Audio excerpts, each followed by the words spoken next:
Students, बेटा कल हमने पाठ 5 वृक्ष कविता को पढ़ा था और उसे समझा था।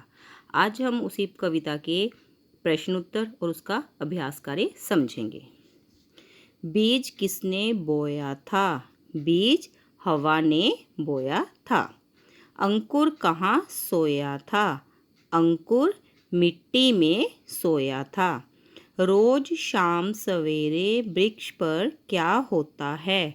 रोज शाम को वृक्ष पर बहुत सी चिड़ियाँ आती हैं और रात उसी पर बिताती हैं और बड़े सवेरे जागकर उठकर उसी वृक्ष पर वो चींची चींची गाती हैं। बोने के बाद बीज में क्या परिवर्तन हुआ? बोने के बाद बीज ने अंगड़ाई ली और उसने एक छोटी सी देह यानी शरीर पाई। नन्हा बीज क्या बन गया? नन्हा बीज एक वृक्ष बन गया जो कि धरती पर लहराने लगा।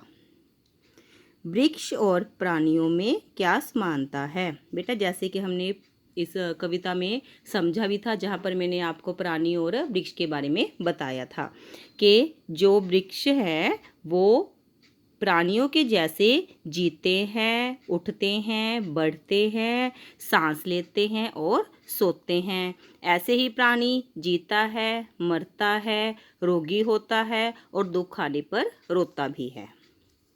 वृक्ष की छाया में जुटी टोलियाँ क्या करती हैं? वृक्ष की छाया में जुटी टोलियाँ उसकी छाया के नीचे बैठकर तरह तरह के खेल खेलती हैं। कविता की वे पंक्तियाँ लिखिए जिनसे पता चलता है कि वृक्ष सजीव होते हैं। सजीव यानी जिनमें जान होती है, लिविंग, जो लिविंग है।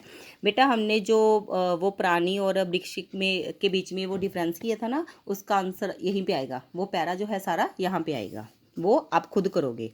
और इन पंक्तियों का अर्थ लिखिए। ये वाली पंक्तियाँ भी आप खुद करोगे क्योंकि मैंने आपको पोएम में इसकी व्याख्या करके सुनाई हुई है, उसको समझाया हुआ है, इसलिए ये वाला भी आप खुद करोगे। नेक्स्ट है बेटा हमारा पुस्तक अभ्यास। इन वाक्यों के अर्थ के अनुसार उनमें में और पर लिखिए। मतलब जो हमारे पास ये वाक्य दिए गए हैं उनमें जो रिक्त स्थान है वहाँ पर हमने में और पर यूज़ करना है।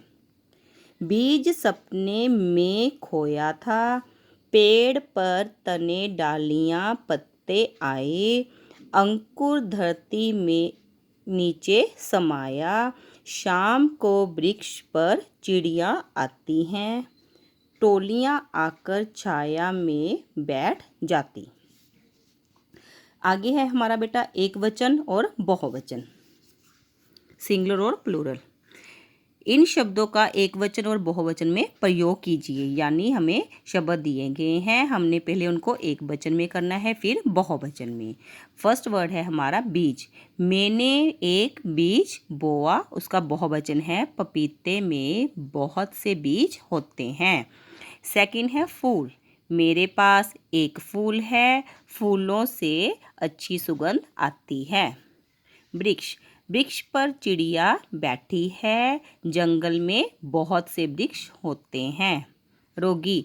मैंने डॉक्टर की दुकान पर एक रोगी देखा, अस्पताल में बहुत से रोगी होते हैं।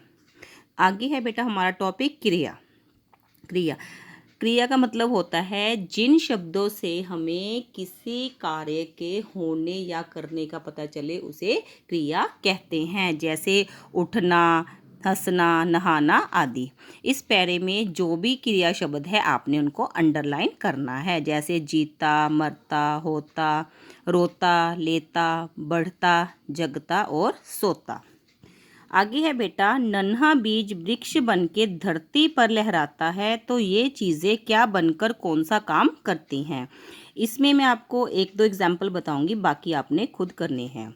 जैसे फर्स्ट वर्ड है हमारा कोम्पल। कोम्पल होता है बेटा जब एक मतलब पेड़ की छोटे छोटे ग्रीन कलर के नरम से पत्ते शुरू होते हैं उगने उसके ऊपर, तो उसे हम कोम्पल कहते हैं।